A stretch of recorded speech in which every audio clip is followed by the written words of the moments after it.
The World War II History Journals, 1944, 80th Anniversary of World War II edition, World War II Timelines Book 6, written by the History Journals and Liam Dale, narrated by Liam Dale. 1944 was a year that began full of promise for the Allies, as the war was beginning to slip from the grasp of Adolf Hitler and the Axis powers, and many believed that by the end of the year peace might well be restored throughout Europe. During 1943, the fifth year the world had been at war, the Allied nations had at last turned the tide against Hitler, and it was now time to consolidate their much-improved position. Germany, after bitter hand-to-hand fighting and terrible casualties on both sides, had been forced to retreat from Russia after the Battle of Stalingrad, and with the Red Army poised to now push into Poland, the Nazis were quite literally on the run. Likewise, the Allies were making good progress in Italy since the fall of Rommel's Afrika Korps in 1943. The North African conflict involved many tough desert engagements, and at one point it looked as though Rommel's superior military leadership was going to guarantee another Axis victory on this all-important but often overlooked continent. However, with grit, determination and clever strategy, with the Allies led by such legendary generals as Montgomery from Britain and Eisenhower from America, the Afrika Korps finally surrendered as the Axis fled to Sicily. The Allies then continued their push into Europe, invading first Sicily and then Italy, for a campaign that was expected to be swift, but progress was slower than had been hoped for.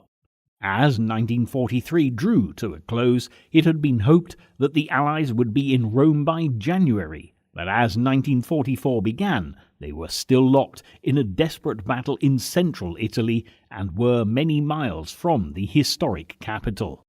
Also, fighting was still intense in the Pacific, where the American Navy had been battling the Japanese ever since the devastation of Pearl Harbor had brought the USA into World War II at the end of 1941. Nevertheless, the Allied leaders, Winston Churchill, Franklin D. Roosevelt, and Joseph Stalin, had all taken time out from their individual schedules at the end of 1943 to agree an Allied invasion of France to take place in 1944, and consequently plans for Operation Overlord, the code name for the long-awaited invasion, were beginning to get underway. If the Allies were looking for good omens, they didn't have to wait very long, because on the 6th of January, a number of Russians managed to push across the border into German-occupied Poland, as a complete retreat of Nazi troops from Russia was fast becoming a reality. Even Adolf Hitler's propaganda machine could no longer hide the fact that his armies were in disarray, as typified by this press statement explaining their position at this point. The German High Command will make no effort to hold Russian territory purely for reasons of prestige. Should the German army be compelled to retreat altogether from Russian soil, this would be only a secondary question compared with the importance of maintaining the front intact all along the line. Hitler's ever-expanding German Empire was finally being clawed back, and his troops, far from returning to the fatherland as conquering heroes, were now retreating in defeat. The Red Army had taken back 400 miles of land in just 6 months, and if they continued at the same rate, they would not only push through Poland, but also take the fighting to the Germans on their home soil as well. But the Allied operation in Italy was meeting much greater resistance, and the troops were still 60 miles from the German defensive on the Gustav Line just south of Rome. The Allies therefore knew that they needed an element of surprise if they were to take Rome in the near future. So, on the 22nd of January, Operation Shingle was instigated with the Allied landings at Anzio, a western port just 32 miles from Rome. The landings were a resounding success, and when the 243 ships, complete with the 50,000 men, arrived, there was little resistance as the Allies made their way up a deserted beach. In fact, only 13 men were lost in the landings, the majority as a result of landmines. Yet the Allies failed to seize the initiative, and instead of breaking out quickly towards Rome, the commanders spent days strengthening their beachhead. This proved to be a costly mistake, and although tactics and preparation are key in any military operation, speed was far more important on this occasion. Without speed, Hitler's blitzkrieg attacks with his panzer divisions never would have taken Europe by storm back in 1939, nor would the Japanese have caused such a stir in the Pacific. The decision not to attack straight away was without doubt contributory to the length of time it would eventually take for the Allies to reach Rome. But back in Russia, the Red Army had an equally prolonged fight on their hands at Leningrad. On the 27th of January, the Russians finally broke the siege, which had lasted an astonishing 872 days. The lives of over 1 million civilians were lost, and the city had been decimated. Yet for those who survived, at last here was living proof that Hitler's regime could be beaten. The Red Army was equally active in the south of Russia, and all the Germans could really do was hold ground. Concentrating on building fortifications in specific towns, the Nazis attempted to stem the tide, but the truth was the Axis powers in Russia were slowly but surely being forced into retreat. Even so, Hitler's troops were still digging in and fighting back in Italy. Considering their decreasing numbers, they were efficiently dealing with the Allied landings, proving that Adolf Hitler and the Nazis could never be underestimated. The Germans were resisting every attack that the Allies launched from their Anzio beachhead, effectively containing them at every possible opportunity. The Nazis were so confident that they could continue to hold Italy that on the 3rd of February Hitler ordered a counterattack, demanding that the Anzio beachhead must be crushed in the blood of British soldiers. The Allies now found themselves on the defensive in Italy and had to fight hard to beat off Hitler's counterattacks. Both sides were locked in an inevitable stalemate, and both sides suffered high levels of casualties. The counterattacks were nevertheless more costly for Hitler, because he couldn't afford heavy losses at this crucial stage in his campaign, because, unlike the Allies, who could call in more American troops when needed, the Germans were already overstretched with nothing in reserve. The same problems were facing Hitler's Axis partners, the Japanese, in the Pacific, who were finding it impossible to protect all the islands they had previously seized. The Americans, with their massive navy, could continue to island hop with great success and were constantly launching attacks on the Pacific Islands. A major target in the sights of the US Navy were the Marshall Islands in the Central Pacific, and with 297 ships, over 1,000 aircraft, by more than 54,000 men, the Americans took the islands by force, with the first island secured at record speed without a single US loss. At this stage, the Americans knew that until Europe was liberated, they would have to fight on against the Japanese without Allied reinforcements. So containment was vital throughout 1944, while Operation Overlord became the Allies' main focus. The positive news from the Pacific would certainly help the Allied cause, but it was essential the British in Italy stepped up a gear. Winston Churchill, Britain's Prime Minister, was furious over what little ground the Allies had taken since Operation Shingle was launched, declaring that "we hurled a wildcat on the shores of Anzio, and all we have is a stranded whale." Churchill was always conscious of how small the British forces were compared to the Americans and Russians, and he wanted to prove that what they might lack in numbers they made up for in courage and ability. The Allies in Italy had been pushed back towards the sea, and there was now much more than gaining ground at stake. The RAF stepped up their bombing campaigns over vital Italian locations in the hope of breaking down German defences to allow the Allies the time they needed to break out from their beachhead. The bombing raids, along with an injection of more Allied troops, ensured that on the 2nd of March the Germans had to call off their offensive at Anzio. The Allies continued with this successful offensive method, intensively bombing the areas they intended to advance to for a number of days prior to moving their troops. Hitler's Axis powers in Italy were at last being neutralized, and if the Allies could just keep up the momentum, Rome was now within their grasp.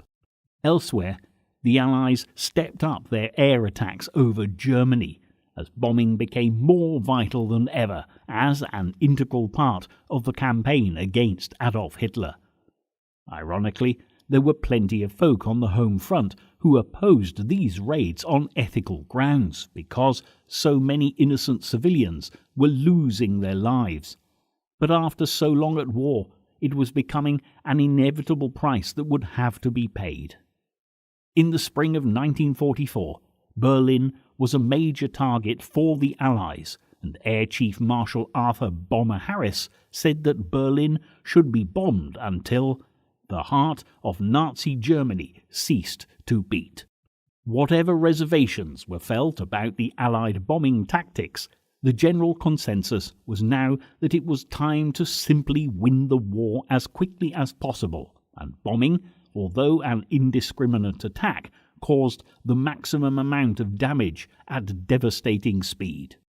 Interestingly, after the war, there was a sense of national guilt over these air attacks, and Bomber Harris was the only major British commander not to be awarded a peerage, while the bomber crews were also denied a distinctive medal of their own.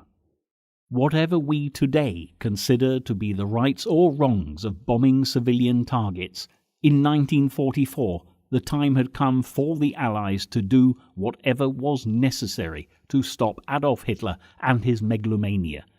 And as plans for Operation Overlord were completed, the outcome of World War II could still swing in either direction. The man charged with the weighty task of being Supreme Allied Commander of the Allied Expeditionary Force was American General Dwight D. Eisenhower, who had already proved himself capable of handling the likes of the opinionated Montgomery and the flamboyant Patton. Interestingly, Eisenhower, unlike those he had commanded so successfully, had not seen active service, as I said before, but was a superb administrator with the added bonus of an affable personality. His efforts to meet the men he commanded in the field were greatly appreciated, and as the preparations for Operation Overlord came to fruition, every single one of them, from the lowest rank to a 5-star general, would be needed if the Allies were going to win the war. One of the most important decisions had been about which route the proposed invasion of France should take. Some favoured the shortest option from Calais to Dover, which is what the Germans anticipated, but the actual destination selected was the Normandy coast between Caen and Cherbourg. To throw the Germans off the scent, though, for every air reconnaissance flight over Normandy, 2 flew over the Pas de Calais, and it was a ploy that evidently worked. Once in France, the troops would break out from the beaches with 2 thrusts, meeting up to march on the vital coal-producing area of the Ruhr in western Germany, before marching into the German heartland and finally Berlin. But there was one major obstacle that had to be overcome before the advance on Normandy could be achieved. Along the beautiful coastline there was a distinct shortage of harbours, making the invasion plan logistically very difficult. A number of highly skilled engineers came up with the idea of using a floating harbour, and 2 of these floating harbours, or mulberries as they were codenamed, were created, one to be located in the American sector and the other in the British. With the plans for D-Day set, the Allies now needed to concentrate on gathering up the men and machinery required, and perhaps, even more importantly, keep the whole operation hidden from German intelligence. Eisenhower envisaged the eventual landing of over 2 million troops onto the beaches of Normandy, so soldiers were flown in from America, Canada, and other Allied nations. The men were greeted with jubilant cheers by British civilians as they headed for the south coast, where they would be stationed until the time was right for Operation Overlord to proceed. While the Allies were hard at work making their preparations, the Germans in France were working equally determinedly to be in a position to thwart the invasion that they knew was coming. Despite Rommel's failure to hold the North African territories for Hitler, the Desert Fox, as he was affectionately known, was still one of Hitler's most prized commanders, and he was put in charge of organizing the German defenses in France. However, after so many years at war, the Nazis didn't have the time or resources to protect their territory sufficiently. They had no idea as to where the Allies would attack, so had to stretch their defences thinly across the beaches of northern France, and many of the German bunkers were built on or above beaches that not a single Allied soldier would step foot on. Even so, with all the defensive precautions Rommel was putting in place, Hitler was now very confident about the whole matter, certain that a cross-channel invasion would be stopped, so that all the divisions he'd brought to France could be returned to the Russian front. Across the English Channel, though, Winston Churchill was feeling nowhere near as optimistic. He was concerned that the invasion plan was too grand, and if the Allies put everything they had into this operation, and it failed, the war would be lost.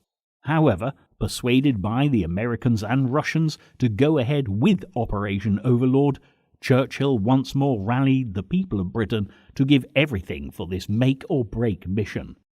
As spring and summer of 1944 approached, the Allied soldiers worked constantly to increase their skills and knowledge of warfare. They were frequently reminded of the vital importance of this mission, and Eisenhower made numerous visits to the troops to ensure that all was going to plan. By May, the forces in Britain were ready for anything. They had trained long and hard for many months and were fully prepared for the invasion. Also, thousands of ships, aircraft and vehicles had congregated along the south coast, and Eisenhower seemed suitably impressed with what had been achieved, joking that it was only the number of barrage balloons floating constantly in British skies that kept the island from sinking under the waves. Everywhere people looked, there was row upon row of military equipment, and British civilians got used to sharing their island with this impressive arsenal. The Allies had gathered 1,200 fighting ships, 12,000 aircraft, 4,000 landing aircraft, and 800 cargo ships. This was beyond anything the Germans could counterattack with, as they no longer had the raw materials or manpower for such an enterprise. But before any invasion could begin in earnest, the Allies had to clear the path for the landing parties. The American and British air forces carried out a number of bombing raids on significant German-held targets in France, including the all-important French railways which the Germans relied on for transporting supplies. The French resistance also played their part on the ground as they eagerly waited for the Allies to liberate them from the much-hated Nazi occupation, an indignity they had now suffered since 1940. Keeping Operation Overlord secret was not an easy task with so much activity going on in southern England, with so many men and so much equipment, and there was an incident that to this day has never been explained that suggested the Germans knew the whole plot. In a series of crosswords in the Daily Telegraph, code words used for the forthcoming invasion started to appear. First of all, the code names for two of the landing beaches appeared together, Utah and Omaha, making British intelligence very suspicious indeed. Then when the word Overlord itself appeared in the same crossword with Mulberry, the code name for the artificial harbours, alarm bells really did start ringing. But no one was more surprised than the English teacher who set the clues when MI5 arrived at his house to question him. In the end, the incident was put down to coincidence, but so close to D-Day, it was very worrying indeed. Fortunately for the Allies, events were looking brighter elsewhere in Europe, as the British and American forces were finally making headway in Italy. The Allies had an incredibly tough time in Italy, but their efforts finally paid off when they captured Rome on the 4th of June. The 2 million Roman civilians were ecstatic with the arrival of the Allied troops, as one of the most important cities held by Hitler and his Axis powers had been liberated. The Pope even joined in the celebrations by announcing, "Yesterday Rome was trembling for her sons and daughters. Today she is able to look with renewed hope and faith to her salvation." As the Germans retreated further to the north of Italy to take up their defensive lines, the freedom of Rome, just a day before Operation Overlord was due to proceed, must have appeared to be a very good omen indeed. All that was now needed was the order to go, as the Allied troops were moved into position ready to respond to the call that would ultimately determine the outcome of World War II. But despite the meticulous preparation, planned to coincide with the best possible tides, the elements took a hand in history. As the 5th of June dawned, it was evident that what should have been pleasant early summer weather was anything but. The storms hitting the south coast of England and the north coast of France were horrendous and definitely unseasonable. In fact, the last thing that anyone could have predicted. Consequently, with all the troops already aboard their ships, Operation Overlord had to be postponed, but the window of opportunity for the Allies was very small indeed. The invasion force had to set out when there was a low tide in the early hours of the morning. The only days in June that allowed for this were the 5th and 6th, and then the 19th and 20th, and the prospect of keeping the operation secret for another 2 weeks was not an option anyone wanted to contemplate. When the forecast was little better for the next day, and Eisenhower was told of a small gap in the bad weather that gave Overlord a slim chance, he gave the order to go, as D-Day, the 6th of June 1944, went down in history. Even so, the atrocious weather wasn't all bad news for the Allies, because it really did mean they had the element of surprise on their side. Rommel was so convinced the Allies wouldn't attempt an invasion in such poor conditions, he actually went home to Germany for his wife's birthday party. The Germans had also been tipped off about the radio messages that would be broadcast by the BBC to let the French resistance know that the invasion was coming. And even when this happened, on the 1st and the 5th of June, the Germans still refused to believe the Allied troops were on their way. As the ship sailed across the stormy sea, the men had a little time for thought and reflection. The assault of German aircraft that the Allies were expecting were nowhere to be seen, and with the anti-aircraft guns pointed to the skies, not a single shot was fired. Much of this was due to the remarkable achievements of the RAF, with their Spitfire and Lancaster bombers, making sure that not one Luftwaffe plane flew over the invasion fleet, because this would have without doubt given the Germans notice that they were about to be attacked. Interestingly, although when you mention D-Day people think first of the Navy and the Army, the air forces of Britain and America made vital contributions to the success of Operation Overlord. The American Air Force dropped paratroopers into the area around Cherbourg, close to the beaches of Utah and Omaha, where the American troops were due to come ashore. Sadly, many paratroopers drowned as Rommel had flooded any suitable landing areas in the district, and one of the paratroopers, Private Steele, famously got caught on the church spire at St. Marie-Église, where to this day a replica of him can be found to commemorate the events of D-Day. At the other end of the landing beaches near Caen, the British 6th Airborne Division were given the task of taking a strategically important bridge after landing under the cover of darkness in silent Horsa gliders.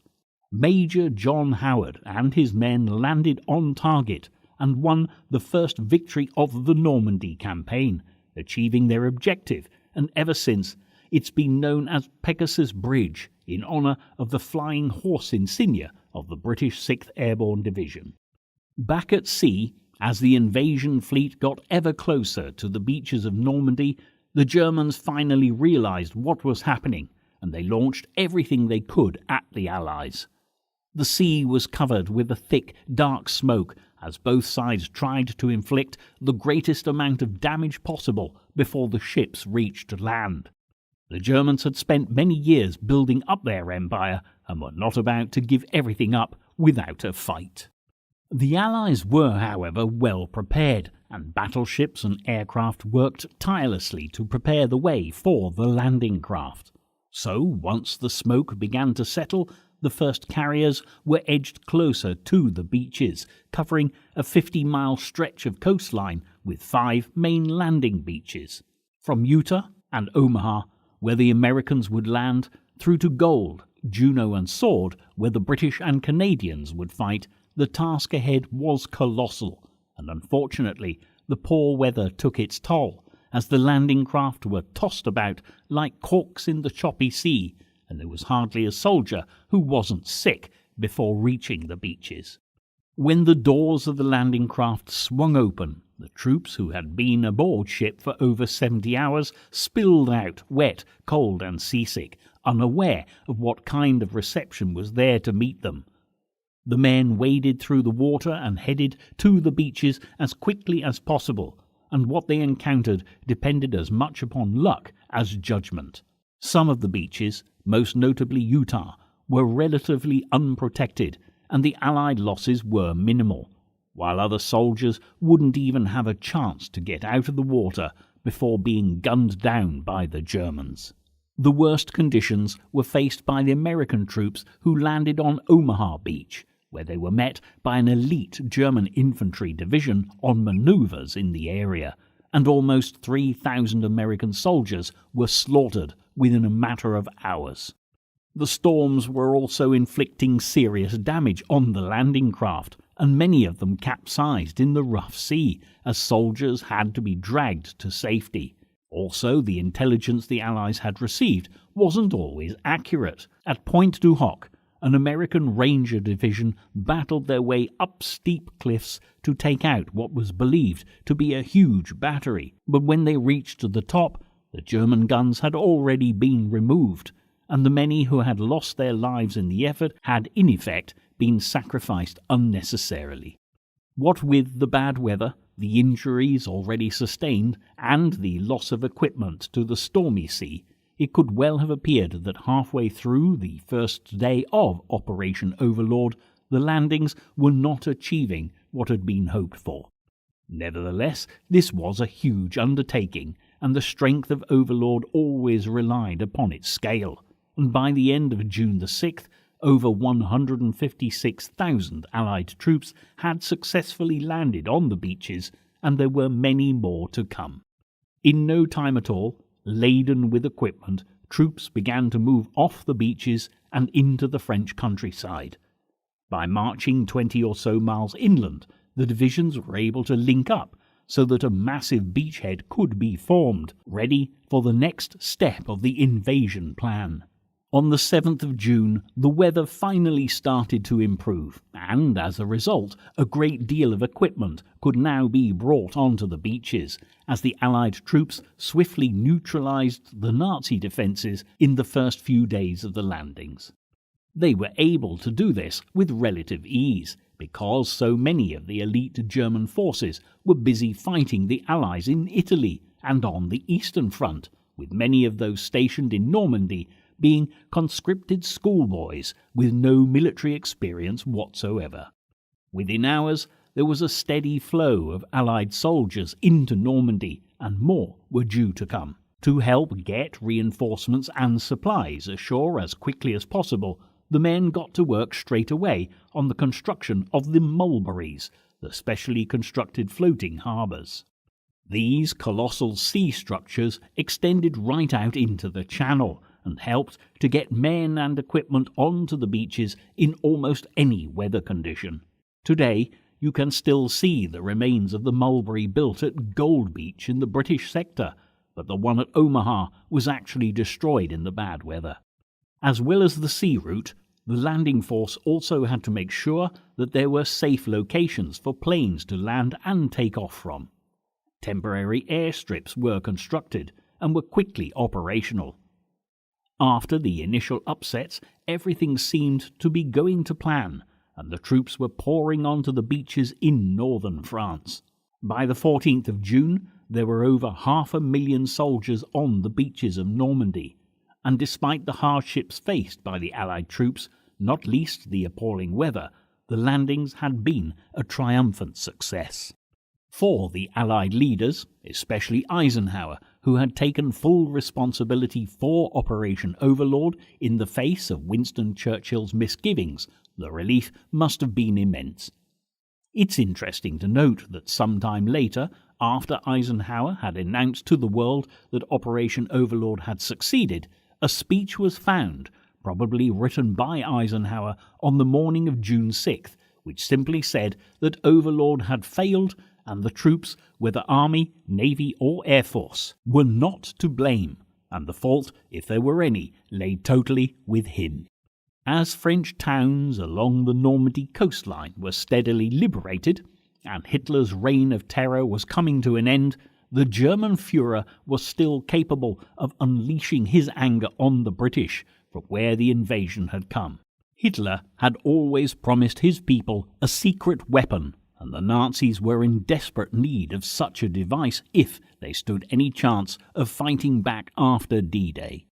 The weapon he unveiled was the V1 flying buzz bomb, and the world had seen nothing like it before, and initially it was able to devastate many targets in London. The V1 was an unpiloted rocket that could be launched from sites across mainland Europe over the Channel to Britain, Hitler's intended target. The bomb was a technological marvel, and those not sent running in fear of the bomb were awestruck by this devastating yet seemingly futuristic device. Luckily, despite the initial panic they caused, many of these bombs were shot down before they hit their targets, and only a third of the 2,452 V1s launched in June ever reached their destination. Although the bomb was causing a number of casualties, Germany could not produce and launch the number of V1 bombs needed to cause any real problem for the British at this late stage in the war. Even though the V1 was not going to win the war for the Germans, the troops in Normandy were still extremely concerned at what was going on back in Britain. They wanted to waste no time in breaking out of their beachhead as quickly as possible to end the war before more damage was done to their loved ones back home. In the early weeks after the D-Day landings, the Allies were able to advance quickly into France because the Germans still believed that this was a diversionary tactic, and the main attack was still to come at Calais, giving the Allied forces the time to link divisions and head out into Normandy.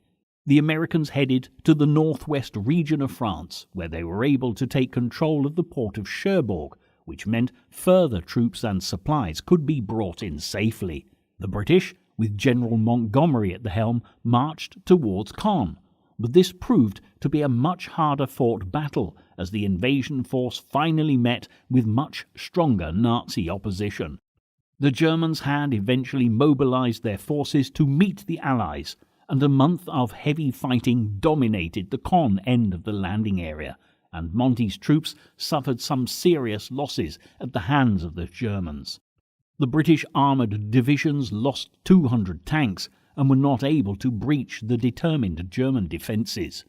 Monty knew his first attack had failed, and had to call his men back to rethink tactics.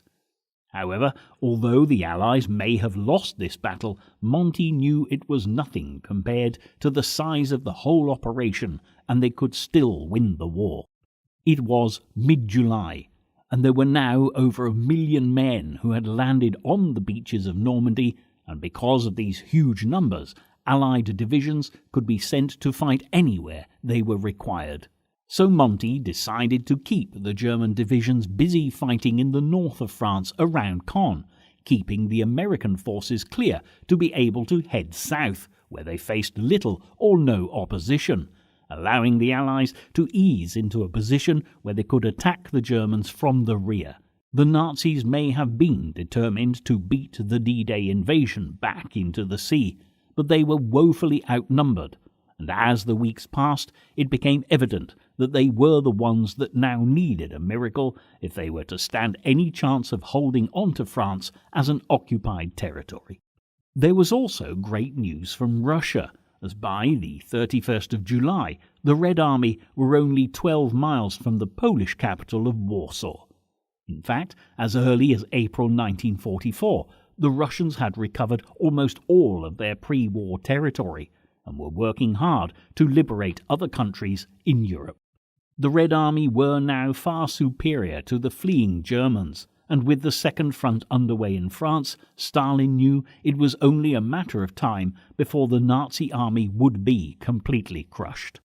The Americans had also made many significant advances in the Pacific as well, and in the summer had occupied a vital territory, which would enable them to directly attack the home islands of Japan. For the Allies, the American fighting forces took the important Saipan Islands in the Marianas, which were only 1,200 miles away from Tokyo, which allowed their B-29 bombers to launch safely and begin bombing raids on Japan.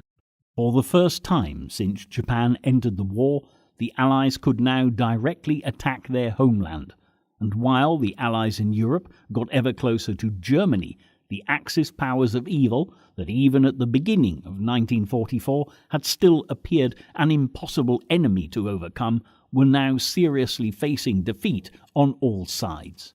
Hitler was clutching at straws to stay in the war now. It had been months since a successful counterattack had been launched, and his troops on every front were retreating. In the Pacific, the Japanese were being pushed back, and the campaign that they had launched in India was failing to make any headway. In Europe, the Germans were being pushed further and further towards Berlin, as the Russians on the Eastern Front and the British and Americans in the West began to close their net around Hitler and his troops, wherever they happened to be. By the end of August, after another unsuccessful counterattack from the Germans, the battle for France had been all but won. Nevertheless, 300,000 German military personnel were able to escape from France before the Allies cut off the Falaise pocket. They had to leave behind ordnance and equipment, just as the British Expeditionary Force had done way back in 1940, when they had escaped from the beaches of Dunkirk. The Germans by now realized that they were seriously outnumbered, and having neither the manpower or equipment to stay in control of France, they retreated back to the German border to take up their defensive position. Victory in the Battle of France was now in sight for the Allies, and the French people could at last look forward to regaining their freedom after so many years under Nazi occupation. 2 million Allied soldiers made their way through France, liberating the nation as they went. However, despite many of the Germans having surrendered, there were still pockets of Nazi resistance in the country. By September, the Germans had lost 500,000 men, and the Allies half that number, with fighting still intense in places. And although many believed that the war had now been won, towards the end of September, the Allies, under Montgomery's command, were given a stark reminder as to why the Nazis should never be underestimated.